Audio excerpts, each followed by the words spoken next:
Our next session will focus on Central Asia, and we want to welcome all of those who has just joined and thank for joining us. From megacities to religious sites, from nomadic camps to burial mounds, from mountain forts to complex water management system, the region of Central Asia is rich in history, culture, and diverse landscape that has long been a crossroad of human movement. From ancient trade routes like the Silk Road to the migration of nomadic pastoralists, this vast and often overlooked area offers invaluable insights into how people navigated and interacted with their environments over millennia. In this session, we will explore the archaeological evidence of mobility, both physical and social. We'll examine how mobility influenced and shaped settlement patterns, the spread of ideas and technologies, and the shaping of cultural landscapes across time. We are excited to have two distinguished scholars who will share their studies on the dynamic history of mobility in this fascinating region. As we explore these stories of movement, we hope to spark a broader conversation about the interconnections of Central Asia's past and its significance within global history. We invite you to engage with our presenters, ask questions, and reflect on the ways in which the archaeology of mobility can reshape our understanding of the ancient world. Our first speaker will be Professor Fiona Kidd. Fiona Kidd, Associate Professor of History and Art History at New York University, Abu Dhabi. Her training is in Central Asian archaeology. She has worked as a field archaeologist and in museums and archives in Central Asia, Russia, and the US for over 2 decades. She currently co-directs the Uzbek Emirates expedition to Qyzylqum. Kidd teaches across diverse subjects relating to the ancient world with a focus on archaeological methodology and Central Asian archaeology. She is perhaps best known for her work on pre-Islamic Central Asian art history, and in particular, the Khwarezmian mural art. Kidd has published widely across diverse topics in Central Asia archaeology, including craft production, historiography, pottery, archaeological, wall paintings, and terracotta figurines. Her paper is entitled Historiography and Agency, Theoretical Approaches Towards Mobility, Perspectives from the Qyzylqum. Am I saying that correctly? Thank you. Fiona, bevakasha.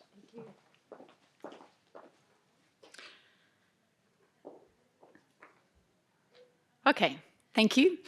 I was going to say thank you again, but I think I've already said thank you enough times, so I will move forward. In October last year, we visited the Jinnis Pastoral Homestead in the central Qyzylqum, where the house was in the process of being dismantled because the shepherd had fallen on financial hardship. We could see relatively orderly piles of materials lumped together, wooden roof beams and other structural elements, bricks at the front and at the back of the house, roofing tiles. They were in the process of being transported to build another house about 1K from the present house. The mud tanur, or oven, we were told, would remain there even after the house had been completely demolished. The house stood on the land of the shepherd who was accompanying us for the day, and he explained that the role of bread in Muslim tradition meant that the tanur could not be moved as it was a symbol of the importance of the land on which it was built, underlining concepts of rootedness and identity. The work was going slowly, but it was possible, we were told, to dismantle for transport such a house within a day if 4 men worked together. The recycling of the materials, all imported from centres to the south, was critical in a region where there were no or limited natural resources such as wood, stone and clay for building or crafting other material culture that makes up the stuff of archaeology. This snapshot of life in the Qyzylqum underlines the complications of defining mobility in arid environments, the goal of our workshop today. So firstly, the portability of apparently stable bricks and mortar houses challenges assumptions we make about architecture and the mobility of desert dwellings. To complicate matters, the owners of this felt yurt, one of the stereotyped symbols of nomad mobility at the Shanyor homestead, told us that it had been there for 40 years. The short distance, about 1K, between the two homesteads raises questions about space, density, and local networks. What remains archaeologically of these spaces, bearing in mind the traditional, largely organic material culture of this region? How can we do archaeology where durable material culture remains a minimal? My discussion today of mobility in Central Asia's Qyzylqum is based on ongoing fieldwork undertaken by the Uzbek Emirates expedition to the Qyzylqum, which I co-direct with Orif Hoxha Muminov at the National Centre for Archaeology in Tashkent. The work of our expedition, and much of what I'll be talking about today, centres around two contemporary towns in Uzbekistan's Qyzylqum, Utimurat and Uchtepe. Our work explores the idea of the desert as a place of connectivity rather than empty space. It builds on my previous projects in Khwarezm, in Kazakhstan's Lower Sirdarya, the Qyzylqum-Bukhara Oasis interface, and in Samarkand, as well as in Afghanistan's Registan Desert, clearly not shown on the map here. The Qyzylqum unites Khwarezm, the Lower Sirdarya, Samarkand, and Bukhara oases, even if the focus of scholars working on these regions is rarely the Qyzylqum itself. In fact, there's been little previous work in the Qyzylqum beyond its interface regions and the mountain areas where mining sites are known. And I've just put Uchkuduk and Zarafshan there to give you an idea of where these areas are. This void reflects the way traditional histories of Central Asia have been written, from the outside, largely by surrounding imperial and state players. The last 2 decades have seen an important focus on mobile communities in Central Asian archaeology and robust debate about how mobile nomads actually were, even if these studies are rarely situated in desert regions. Yet arid or desert regions cover 80% of Uzbekistan and 60% of Central Asia. Their exclusion from narratives of the past means that important pastoral landscapes and their inhabitants remain largely silent in this history. So in the COVID summers of 2020 and 2021, I undertook a remote sensing survey of anthropogenic features in the central Qyzylqum. This image shows the results of this survey. All of these features can be considered temporary and generally associated with pastoral activities. The region today supplies some 10% of Uzbekistan's meat consumption. This abundant occupation intrinsically challenges standard narratives about deserts as vast, uniform, and empty spaces. The Qyzylqum is classified as a sandy desert. Climatically, it's cold and arid. Seasonal temperatures are extreme. Rainfall in the Qyzylqum reaches up to 100 mils per year and supports the growth of some vegetation. Around Uchtepe, tall, grassy spring meadows provide rich fodder for the sheep-goat herds farmed there today. By early summer, these areas appear almost as prairies. Groundwater here, we are told, is good quality and easily accessible. Site deflation is a critical problem in this arid environment. Shifting sands have been documented in the Qyzylqum for well over a century, and their impact on the archaeological record is significant. The clearly visible homestead on this 1971 hexagon image on the left is no longer visible in 2024, as you can see on the satellite imagery there. So a very different situation to what Gideon was talking about in our last presentation. This cemetery is dated by locals to the 1960s, but today it is barely visible, and there is little knowledge of it now beyond that of the landowner. In both of these examples, what was a place is in danger of becoming space. Many of the landscape features that we document now may have disappeared within a century or so. Ground truthing is therefore fundamental to our approach. None of our material finds can be dated before the late 19th century, and standard archaeological sites that can be excavated are elusive. Our approach, then, is necessarily rooted in an archaeology of the contemporary. But contemporary archaeology is a hard sell in Central Asia, where linear chronologies Neolithic, Bronze and Iron Ages reign supreme, and where the Soviet and post-Soviet worlds seem all too pervasive. Nevertheless, deep time entanglements are well known in studies across Asia. Scholars such as Farhod and Maksudov, Wilken et al. And Hammer have clearly demonstrated the longevity over centuries and millennia of mobile landscapes. Few studies, however, consider such entanglements beyond the pre-modern past. But contemporary communities do not operate in a vacuum. They are not ahistorical. Just as we would take seriously the early medieval layers, for example, above a Hellenistic period site, why shouldn't we also value the topsoil, the contemporary landscape? How can we learn from the Qyzylqum's contemporary landscape and their inhabitants to reflect on mobility in the past? Palimpsest landscapes intrinsically entangle the past and the present, offering a useful paradigm to consider both historical contingency and historical specificity.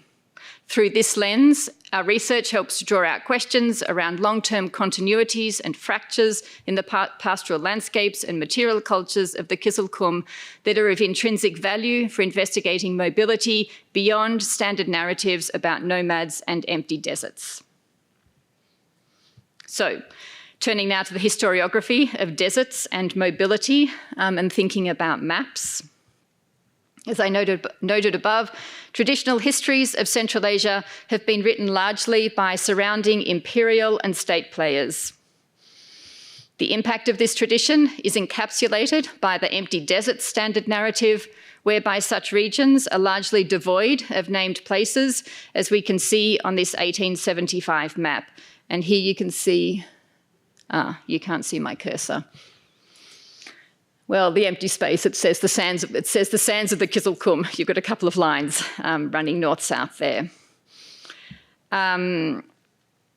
This problem isn't just historical. Even Google Earth shows the Qyzylqum today as a largely empty space compared with the named places surrounding it. There are exceptions to this, of course. Another 1875 map has numerous wells marked on north-south lines running through the desert, although I suspect that they reflect the transport and communication routes utilised by non-locals rather than a true mapping of the space. In any case, the point here is that maps have largely served to exclude the desert from narratives of the past. However, eyewitness accounts of the Qyzylqum offer a rather contrasting view. McGahan, a journalist writing in 1876, comments, and I quote, "We rode about over the desert, coming upon auls, villages, here and there in the most unexpected manner, hid away in little hollows in the sand. We passed by many flocks and herds of cattle, sheep and horses that were quietly grazing in the open glades." These observations underline the desert as a rather more inhabited space. We also tend to view mobile populations as involved only in pastoral activities. Mobility is usually considered through the lens of seasonal migrations. But it's well documented that pastoral, and we've heard that this morning, that pastoral populations move for other reasons. Evidence from over several millennia underlines the role of nomads with their deep knowledge of desert areas as useful guides for non-desert dwellers. Arian, writing in the 1st, 2nd centuries CE, Ibn Fadlan in the 10th century, and Major Herbert Wood, writing in 1874, all directly relate evidence for this.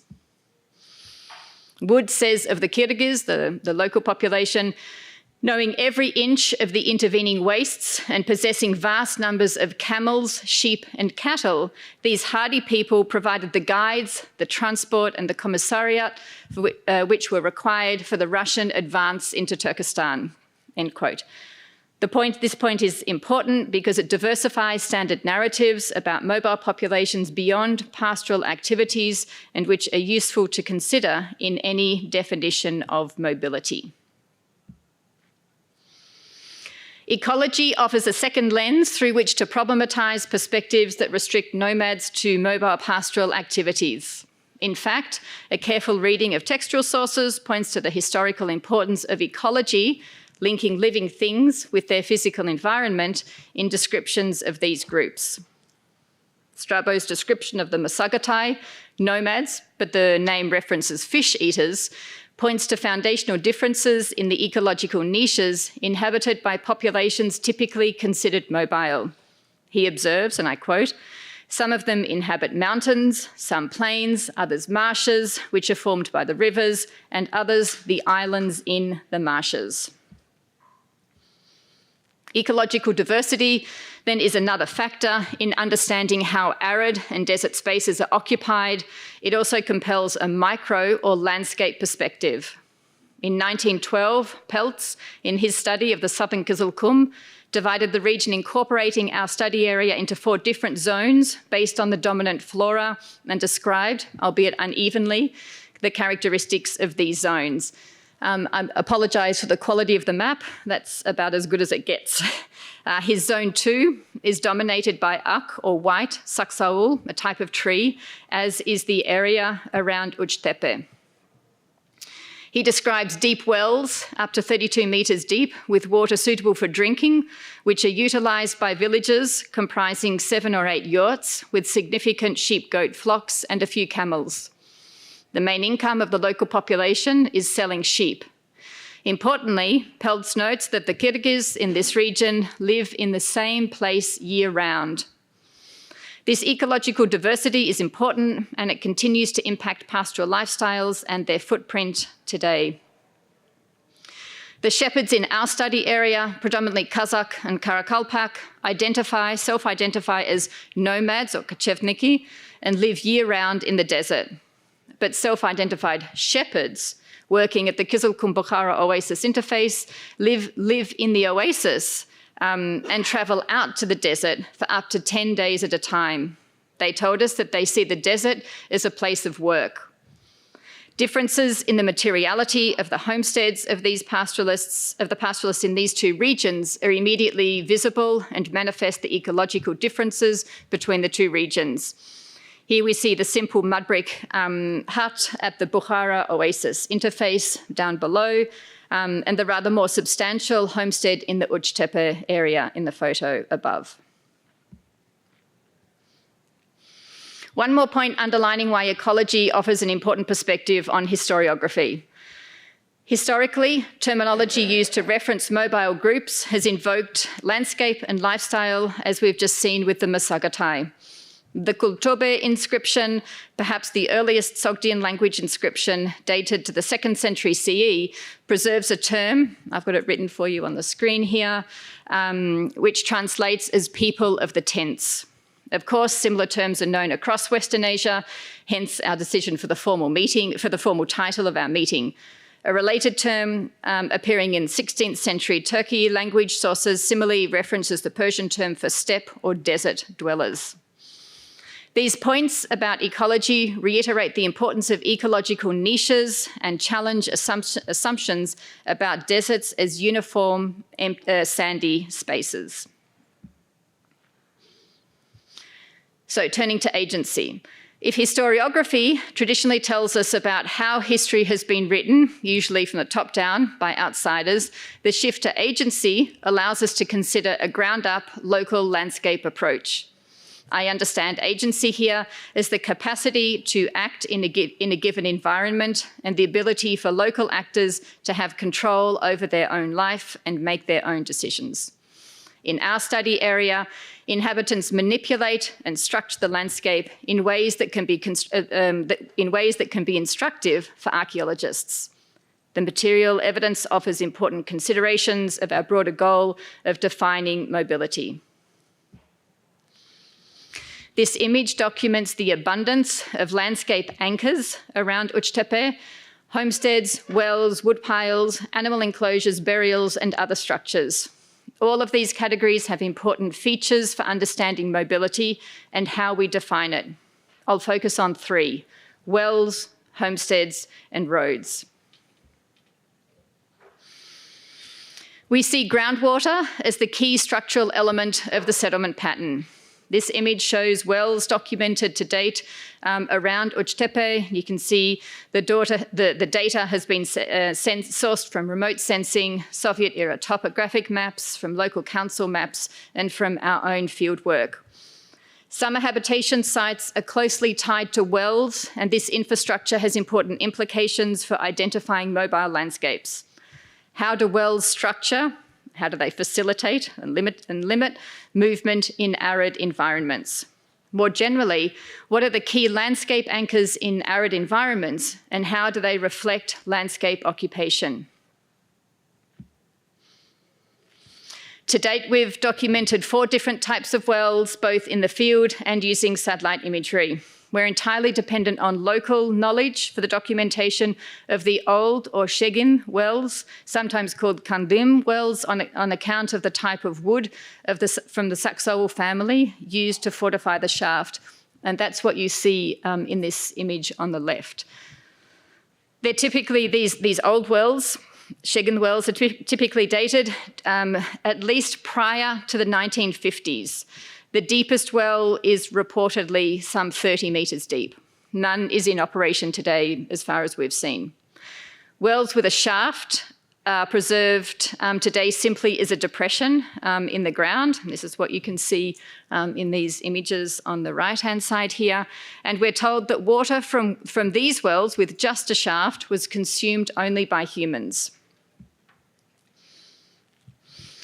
Old wells with a shaft and a basin, and in this image you can see the remains of one of these basins and the structure of the basin such as it is preserved. So wells with a shaft and a basin suggest that the water was consumed by both humans and animals. Soviet-era wells date from the 1950s or 60s, are concrete and are the most common well we document. The trough is always visible on the satellite imagery. And this is what you can see in this image here. And otar is just the local word for a homestead. These wells are reportedly between 16 and 45 metres deep. So-called artesian wells are the most modern type. They're very recent. We've documented only 2 during our surveys. We're told that they're 100 metres deep, machine dug, and solar operated. So, homesteads. Wells, of course, are anchor points in the landscape and usually signal the presence of a homestead or habitation site, even if the remains of the site have disappeared. This image shows homesteads as they have been documented in the southern Qyzylqum area. They're located some 2 to 7 from each other, kilometres, forming quite a tight and complex network. The well is always located close to the centre, but also at a distance from the house, so as to allow room for the flock to assemble. So on these 2 examples, you can see in the centre, there's a little arrow, and that is the direction, that's the location and the direction of the trough and the well, and the black triangle up the top within the hub, and then beyond the hub in the right-hand picture is the house, the location of the house itself. Homesteads are the residence of a single pastoralist and their family. Daily activities there include pasturing, watering and care of animals, building corrals and collecting resources such as saksowul. Seasonality plays a role. Homesteads, also known as otars, are summer residences. A stau, often without a well, is a winter residence. In the literature, the term campsites is often used to reference these seasonal sites, but it hints at an impermanence that does not reflect the homesteads that we have documented. In this plan, we see some of the standard features of the homesteads. The house and other structures, including an external kitchen, a separate toilet, the tanur and the hammam are usually found in the northern half of the clearing, and you can see those features there with the grey colour.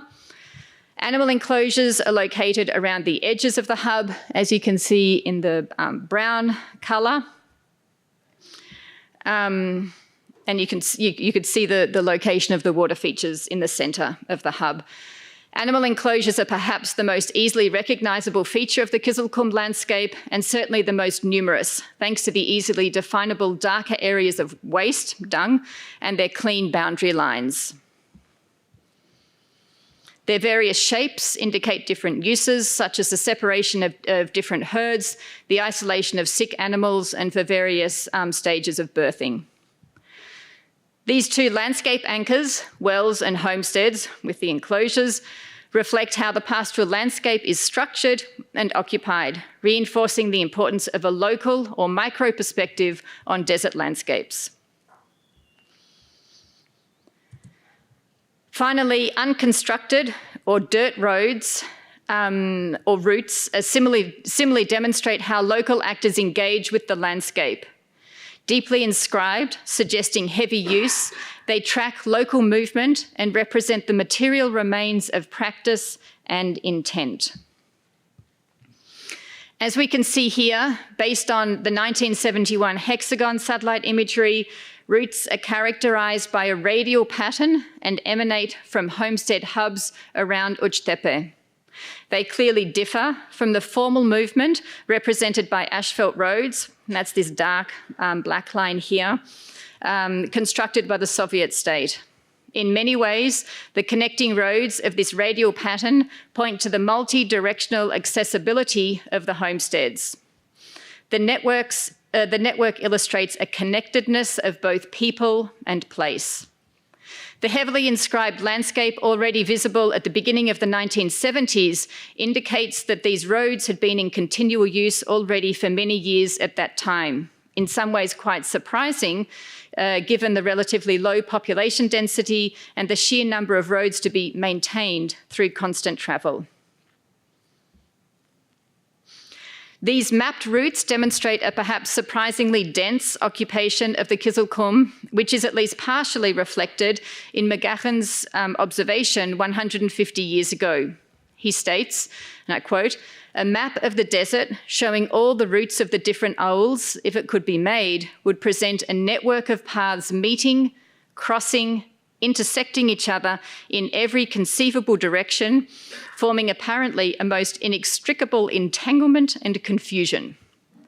Key questions here to consider are to what extent can we define mobility and patterns of movement based on anthropogenic features? Do these unconstructed roads indicate that movement is locally prescribed?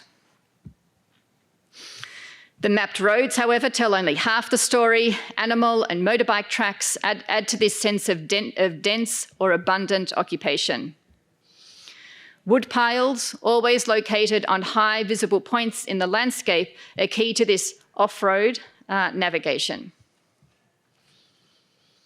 These observations on how contemporary local landscapes are structured and occupied in a pastoral context represent the agency of local actors and help us to draw out features that are rarely documentable in the archaeological record, but which offer important evidence about how to understand and maybe complicate mobility from the ground up.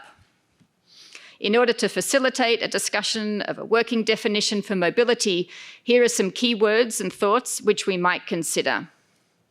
Movement, seasonality, macro and micro landscape diversity that takes ecology into account, so ecological diversity, intentionality, why did people move, temporality, water, and finally, should we be asking who is not mobile in pastoral landscapes? Thanks.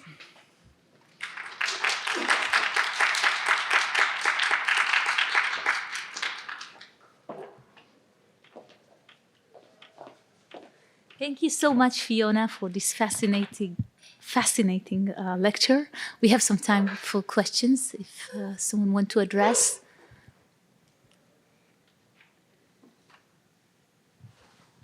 Jérôme. Thank you. I was really impressed by the map on which you show all these tracks connecting homesteads, you said. And I was wondering, these homesteads, are they isolated homesteads or villages? And what's the typical size of these settlements? They're a single homestead. Okay. Yeah. And So what? a single extended family, or Not that I saw. No, it's No. a shepherd and a wife and maybe kids. The rest of the family is usually in Uçtepe, living in Uçtepe itself, the modern town. May I? Hi, thank you very much. That was really great. So I especially liked how you populated the desert and how it's shown to be very populated. And I have a question concerning something which was discussed yesterday as, the desert as the sea was shown as some chaotic place, or perceived as a chaotic place, but this shows some organization. And I wonder if you could observe how they, the desert dwellers organized in a local context. So is there any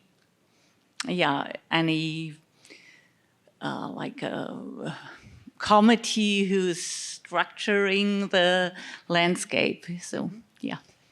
So I'll just, to begin with, I'll say that the analogy with the sea is very interesting and relevant, because I sort of think of deserts as inland seas. So just as we think of deserts connecting land, as we think of, oceans connecting land, I think we can be thinking of deserts as inland seas and connecting the oases around. Yes, there is a definite organisation, and what's really interesting, at least in Uçtepe, there are two local mayors, for want of a better word, one who deals with urban issues and one who deals with rural issues. So we have not been able to talk to the rural mayor. The urban mayor is very forthcoming. The rural mayor is not so forthcoming. That might have something to do with the fact that he owns some of these new wells, and he also owns the land that these wells are on, so there's probably a bit of a conflict of interest there. But yes, there is definite organisation at a local council level. There's also, from our conversations, people know where other people are. If they need help, it's easy enough to get help. The first year we went out there, our phones didn't work. Last year they worked. And this is really interesting when you think about how quickly the technology changes out in the desert. So not all the way out from Uçtepe, but certainly the Otars closer to Uçtepe, the phones work. So we don't tend to think of these communities as being organised, but they are definitely organised, and they have to be organised also for social reasons. You know, everyone will come in for a wedding, for example, but in addition to the sheep and goat meat that they have at the wedding, there's also camel meat. So there's always going to be this connection and communication with people in the surrounding landscape. So may I add something, or is there still time? Okay.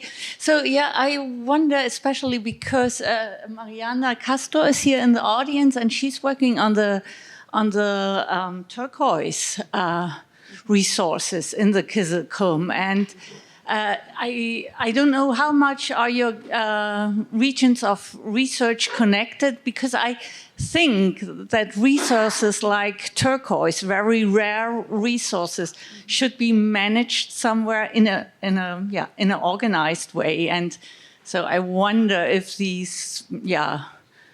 if there are special committees for managing these resources.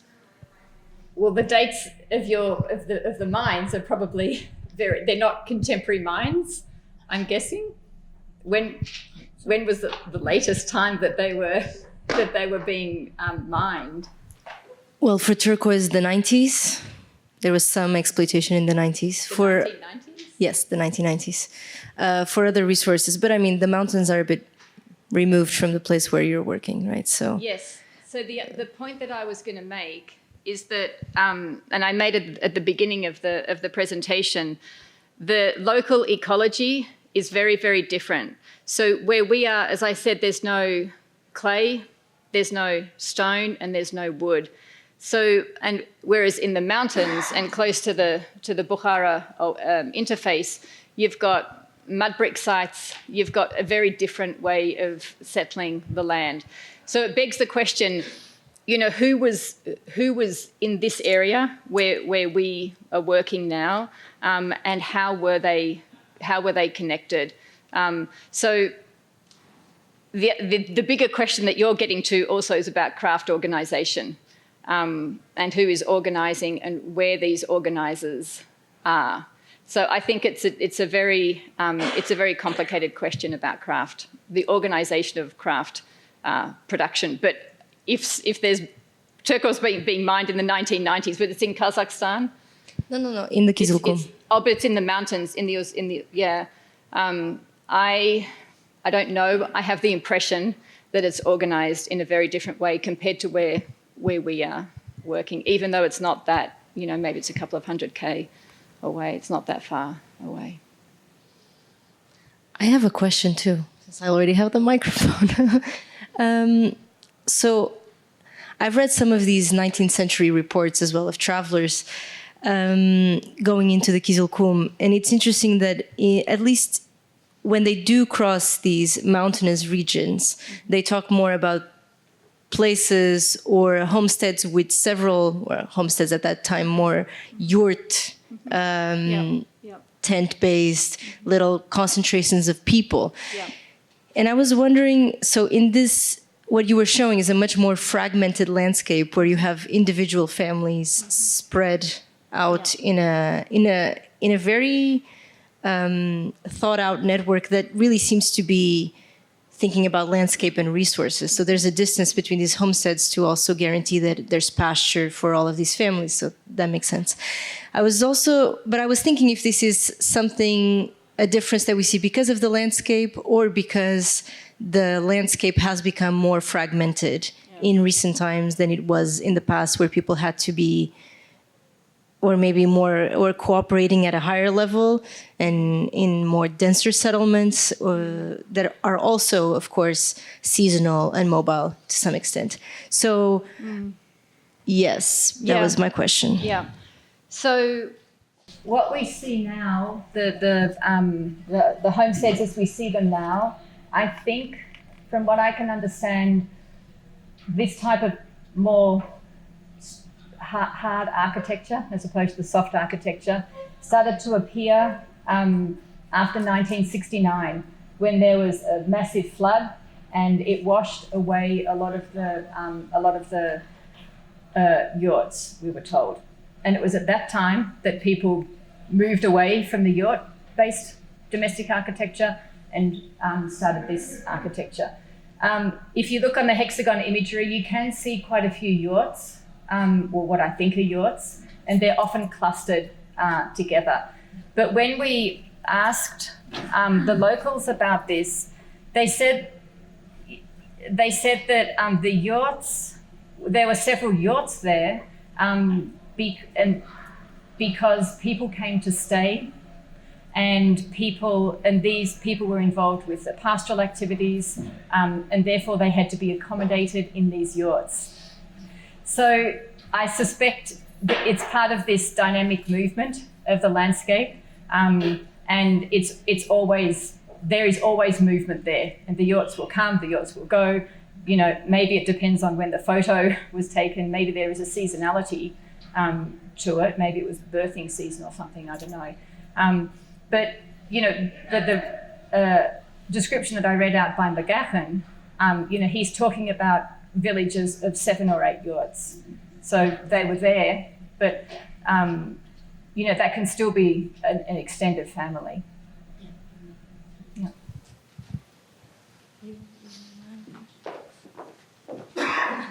So thank you very much, Fiona, once again for a beautiful talk. And we are moving directly to our next speaker and guest, Dr. Farhod Maksudov. Farhod Maksudov works as the director and professor at the Uzbek Academy of Sciences, National Center of Archaeology. He is trained as a Central Asian archaeologist and environmental anthropologist who received his MA at Brown University and PhD from Uzbek Academy of Sciences. Farhod Maksudov is best known for his work on medieval highland nomadic urbanism in Uzbekistan, where he has co-directed an archaeological mission in 2011 to 2024. He and his colleagues have proposed establishment of the National Center of Archaeology in Uzbekistan, which aims at studying in depth the past societies of Central Asia by implementing a multidisciplinary approach. His paper is entitled Long-Term Adaptation in Central Asia's Arid Zones, Insights from Prehistoric Dispersals. Professor Farhod, bevakasha. Thank you. Before I begin, I would love to express my sincere gratitude to the organizers, to the sponsors of the conference. Thank you for having me here. It's such an important event, and it's a good platform for us to exchange our ideas about the project. Thanks to Anna for organizing everything, and thanks for this opportunity. So I'll be talking about Paleolithic. It's mid-Pleistocene. We are going very deep, almost like 500,000 years ago. We'll try. But the topic is the same. It's Qyzylqum, the Qyzylqum Desert. Central Asia, this is the outline. I won't talk about every aspect of this outline because it's too technical, too complicated in where we have materials, methods, and results, but I'll explain like in brief. This is our project we recently conducted with our colleagues at Max Planck Jena, Mike Petraglia, Professor Petraglia, and Uzbek colleagues. So Central Asia is situated at a crossroad that links east and west, north and south. It's like a hub. Europe with East Asia, South Asia with North Asia.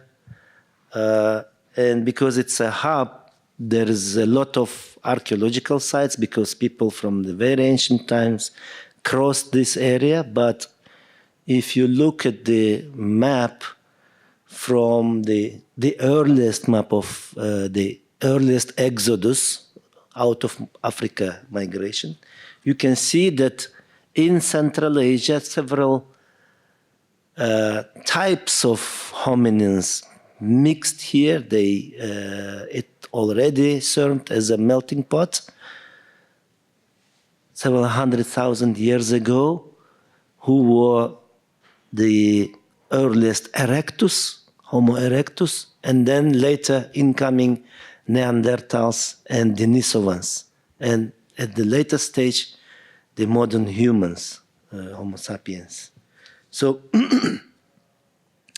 because we don't know their roots, but we know that further in Inner Asia, in the Altais, they already appeared, all those groups. But which part of Central Asia they went through is a big question.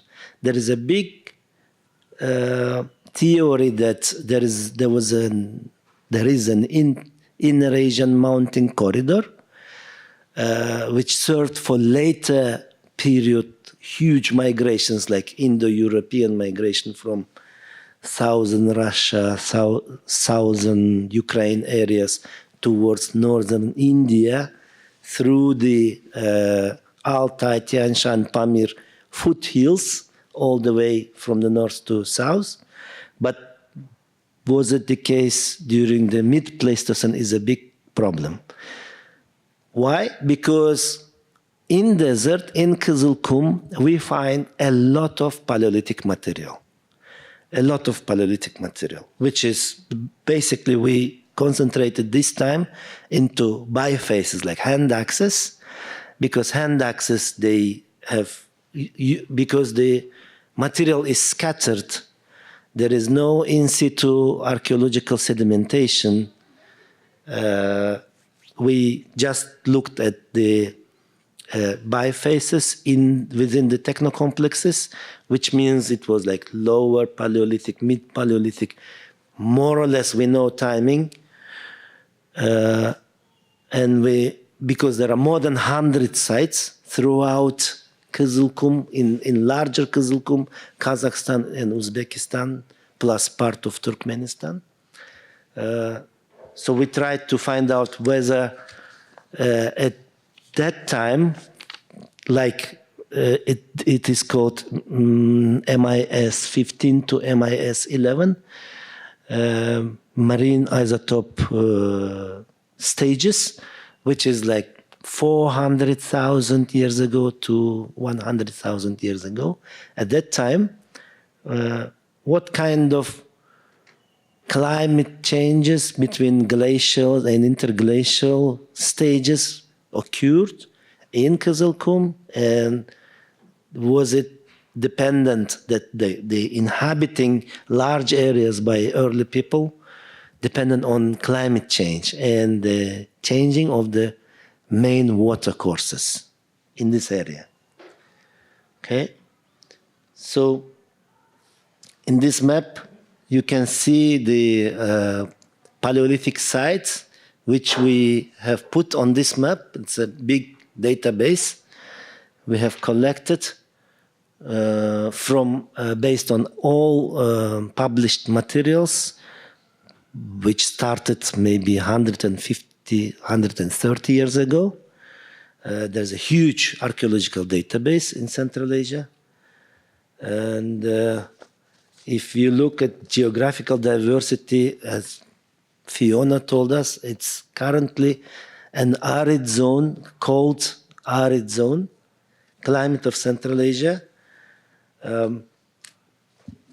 don't see it here. It's geographically now, there is also a problem of definition of Central Asia. If you look at United Nations map, there is one Central Asia. If you look at UNESCO map, there is a different map of Central Asia. So Central Asia is a big problem right now. If you look at Soviet era maps, then it's only 4 countries. Even Kazakhstan is not included. Only southern part of Kazakhstan is included into Central Asia.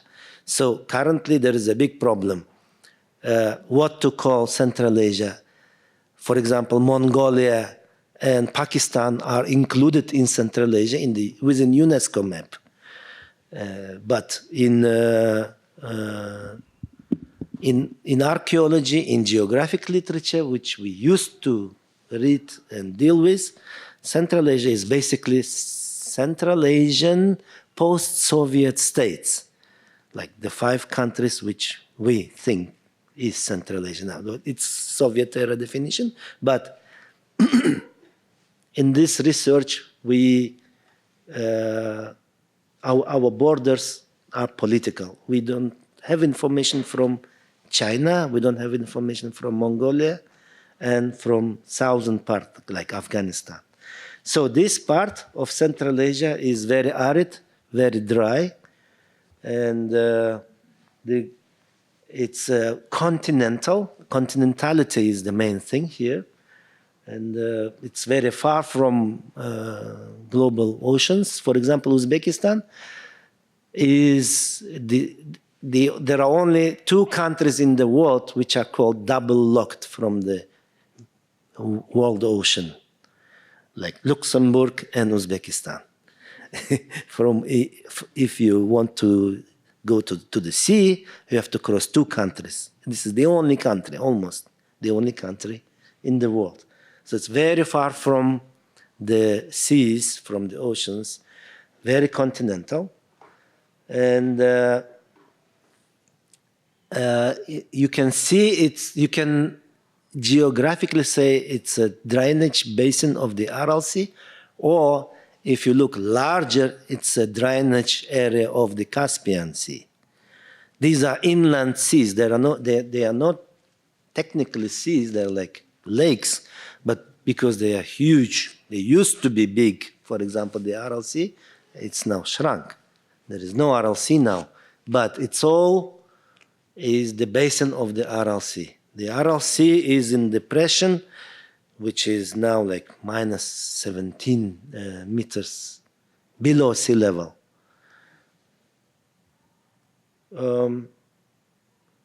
The other problem with Qyzylqum is that we have mainly two main river bodies like Sirdarya and Amudarya, but in geological history during Pleistocene, we know that these rivers were flowing directly to the west, to the Caspian Sea. And there was no Aral Sea at that time.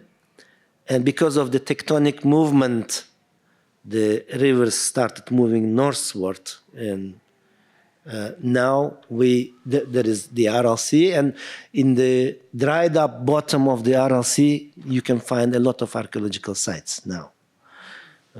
So you can see these are the old river beds, dry river beds of the main rivers in geological history of the rivers flowing into the Caspian Sea. Also the Sirdarya river used to go west to the west.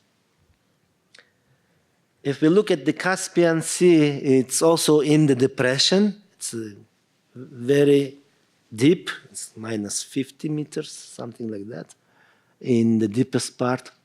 And throughout the geological history, it was fluctuating, it was rising, the lake level was rising and going back. And that also affected the local evapotranspiration and creation of like ice sheets, ices up in the Pamir and Tian Shan mountains. So from the mid-Pleistocene, this area, from the late Pleistocene, this area became very arid. Okay, which is called progressive aridization. In this map, we see the earliest migration, dispersal of hominins out of Africa, and it's considered to be around 2 million years. And to Central Asia, they came maybe 1 million years ago. We don't have enough material. The only sediments which are preserved is the loess sedimentation in South Tajikistan, which date, according to paleo soils, to 0.8 million years ago for the earliest occupation of Central Asia. But in the north, we have for later period. At that period, this is the technology was very basic. The pebble and the chopping, those like all the way, mode 1 technocomplexes. And they are found in some places of southern Central Asia, particularly in Tajikistan. And I am using some of the maps of the colleagues who published very nice articles, Ayovita et al. Here, Professor Rado Ayovita. And in their map, they also show that in Central Asia there was intermittent occupation, and not all of the parts were occupied at the same period, and it was likely episodic. seasonality was the main thing, but it was seasonality according to large seasons of glacial and interglacial stages. In this small research, we have collected information from 132 Paleolithic sites. We only used the bifaces. We classified them, put on the map, made a database, just focusing on spatial distribution, elevation estimates. Not all of the publications have exact locations and elevation, but we tried to make boxes and to identify the elevation of the sites. And the results show that the sites where you have bifaces are in they have difference in latitude and altitude. So they are located further north and lower in elevation. The sites which don't have the bifaces and are later, they are located in higher altitudes and south, more south. So this is the observation. Okay. Then we also used some stalagmites from the Amir Timur cave, which is also a very important cave in terms of speleology, and did some uranium-thorium dating, grayscale study of the sample, and found out for like 700 years, we found out the fluctuations, the difference in the climate, which relates to the period which we are talking about. We did it with Max Planck, but the main idea is this one. So this is the result. Bifaces are concentrated in the low and mid-altitude plains of northern Central Asia, while other Paleolithic industries are more common in southern mountainous areas like foothills, piedmonts, potentially reflecting differences in raw material availability, tool function, habitation timing, or hominin group behavior. And everything we are talking about is between 600,000 to 100,000 years ago. So we can talk that these areas, to our understanding, at that time, Qyzylqum was a place of numerous lakes, swamps, with lots of biomass. That's why people were moving. They were hunters and gatherers. They moving after the animals and after the plants. So they, when there was interglacial warm period, they went to northward and down. When it became cold, they retreat again towards the mountains. But the main idea here is those who used bifaces, they didn't come back when it became very cold. So these are the new people with new strategies, and who are Neanderthals, Denisovans, and maybe Homo sapiens, who were more adaptive to the changing climate and to implement their strategies in the mountains. So because they don't have bifaces in the mountains. That's why we think the earlier hominin groups like erectus, Homo erectus, they were like the plain people, and they couldn't adapt to changing environment, and they disappeared over there. They died out. But the new incoming groups with more mobile strategies, they could survive. So this is mainly our results, our understanding is like that. The rest is like very technical part, but I just wanted to talk about that. Thank you.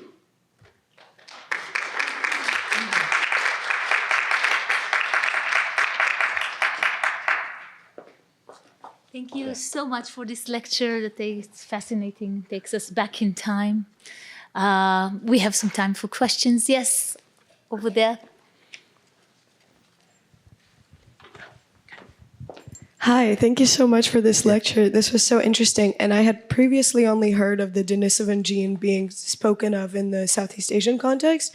So this is very interesting new information for me. And I'm curious, previously when I studied this with relation to Southeast Asia, we talked about how the Denisovan genome also primed that hominin species for like collaboration, mutual aid, sharing of resources.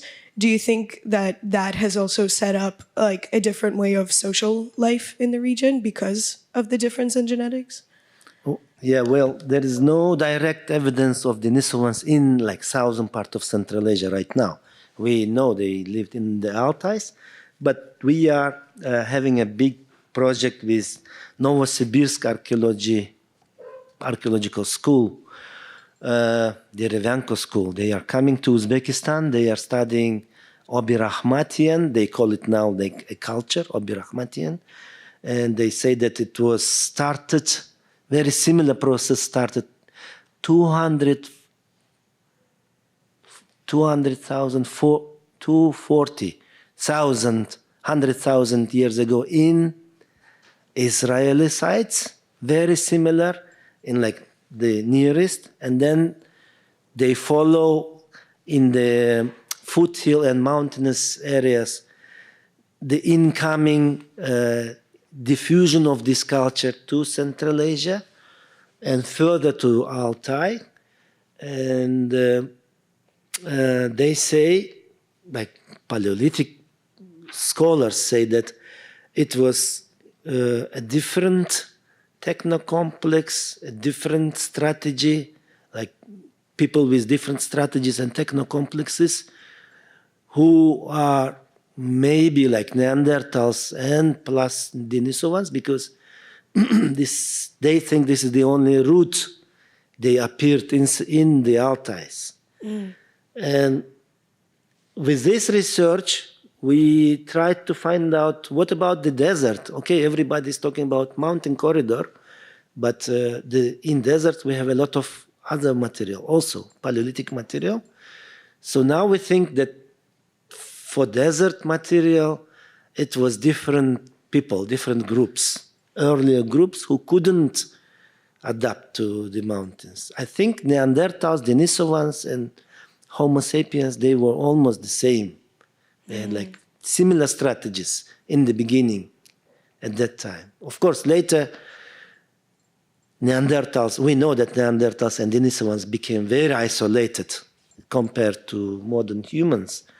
But in the beginning, I think they were the same, adapted to the mountainous environments. Fascinating. Thank you so much. And I wish you all the luck with the research in Novosibirsk. Thank you. Yeah, okay. More questions? Yeah.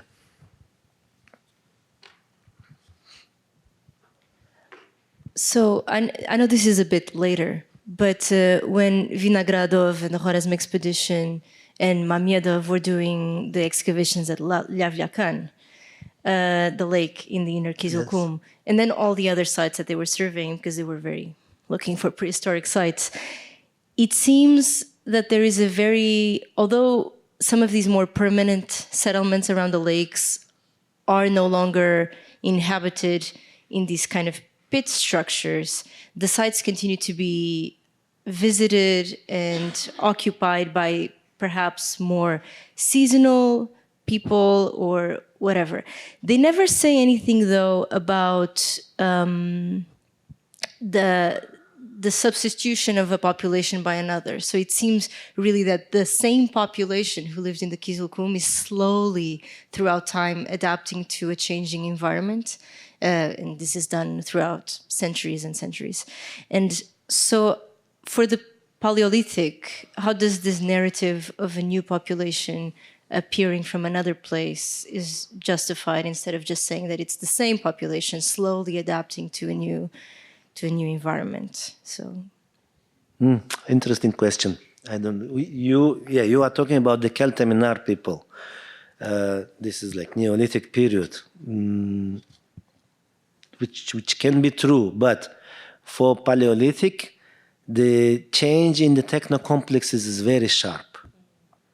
And the technology people, they say it's a new wave from the Near East, which came later. Before that, you don't have it in Central Asia. It's the, how to call it, in Russian, plastinchатая культура. I don't know in English. It's blade culture. So for the previous, the desert material, they don't have it. I don't know, but exactly. But people who study Paleolithic, they say it's. They agree that it started in the Near East around 240K, and then slowly moved towards northeast. so the material trail. Yeah. More questions? Thank you so much. Yeah. Okay. Thank you.